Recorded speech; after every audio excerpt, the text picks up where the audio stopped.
First of all, the transition's been really good.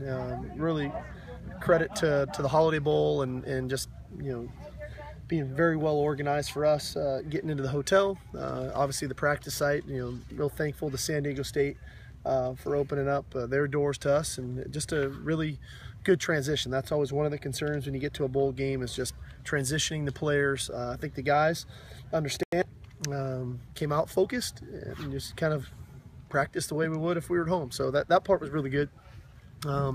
This is all the delicate piece of having really good meetings, really good practice, and then transitioning into some of the fun. And so the guys get to go to the zoo today, experience that, be part of that, experience a little bit of San Diego. What an awesome time. And it's, Christmas Eve, 75 degrees, so we're really fortunate. It seems like Uchenna's been back in the swing of things. Yeah. Is he good to go? I would think so. I'm going to go look at the film, Mike, and try to get a real sense of isolating him and looking at him. But he looked good today running, and we'll see how he responds tomorrow as well. Sure. And what about Ajene? I would think he's a little further away. He just hasn't responded. And again, hamstrings, when you get them, they can take, they can be time consuming to bounce back from. So I would say that he's doubtful at this point. Coach, what are the biggest challenges for Nebraska's offenses and defense for you? Well, I think one, the multitude of runs that they have on offense is a challenge. They've got design quarterback runs, they've got the zone read stuff, they've got fly sweep, they have the traditional runs with the mirror, all of that stuff, and then they have all the play action pass shot stuff down the field to Kenny Bell and those guys. So that part makes them really challenging offensively. They've got a lot of offense. Defensively, they are extremely well coached, and to the point of they match your routes really well. They can make completions difficult to get. Couple that with they're excellent up front, and so they don't allow you to kind of hold the ball and pat the ball. They get to the quarterback really well very quickly. So the challenge for us is to remain balanced, which has always been a kind of a focus or goal of ours going into every game. We've leaned the last month or so more on the passing game. We've been a little bit more committed to it, and it's been good to us. But against this team, I think that we can't just be a one-dimensional football team. You have to make them defend both because they're very good. If they make you one-dimensional, it can get hard on us. Cody was talking yesterday about how the break between the end of the regular season and this game kind of allowed guys to get healthy, allowed him to get treatment. What's it done for Javorius Allen? I mean, does he look a little bit stronger or revitalized? I think he looks great. I think Buck looks really good. He I said, sometimes Buck's numbers have come down a little bit over the last month, but again, we've been throwing the ball more too, and you try to do what's best for your team to go out and win games, and Buck's been great. He's continually catching the ball out of the backfield for us. He's running it well. We're going to need Buck to play well Saturday night, as I touched on. We're going to need his versatility in his game, running it, catching it, for us to be as successful as we want to be. But he looks good so far.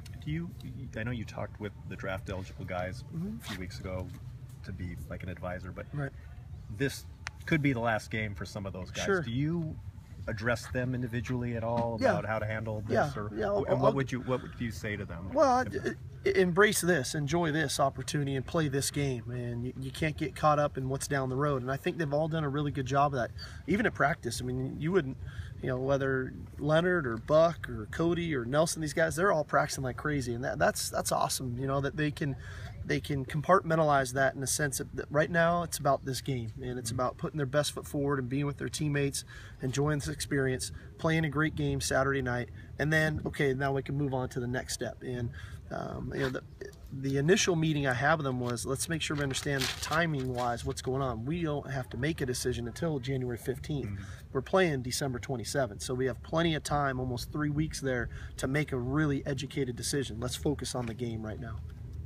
How different is the meeting with Leonard versus other guys when he's so highly projected? It's different. I think they're all different. Scott, they all got different factors to making a really clear, educated decision. Leonard's is obviously different than some of the other guys, but that's okay. The easy thing is to say, hey, I'm leaving. The pundits say I'm going to be a top 5 pick, I'm leaving. Leonard loves USC, and Leonard loves his teammates. He loves being a part of a team. He loves the future of this program and where we're headed. I don't think it's as cut and dry and as easy for him as maybe people would assume. but that's why you go through it, and you point out all the factors. You talk about insurance, you talk about all the different things, you talk about earning a degree. You also, you talk about the draft, you talk about needs and who's drafting where. I mean, there's a lot that goes into it, so that whatever he decides to do, he feels great about what he's doing.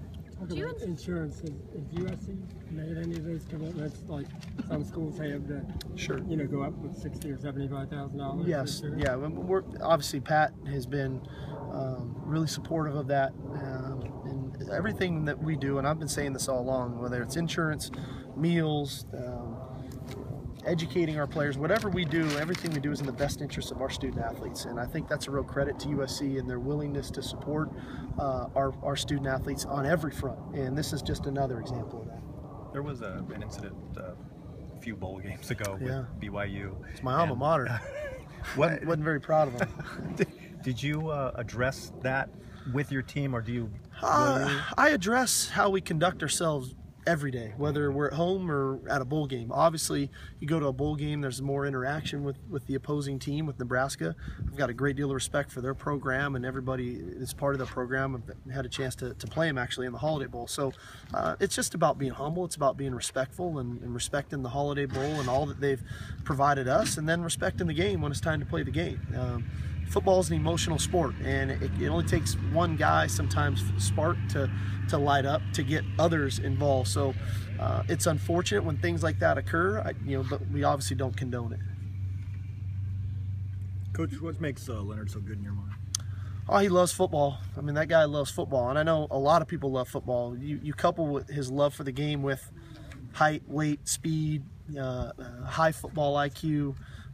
He's just got a lot of those characteristics and traits. But I've said all along, and our local guys know, I mean, there's been times where that guy didn't have to play, where maybe other people in his position might not have played.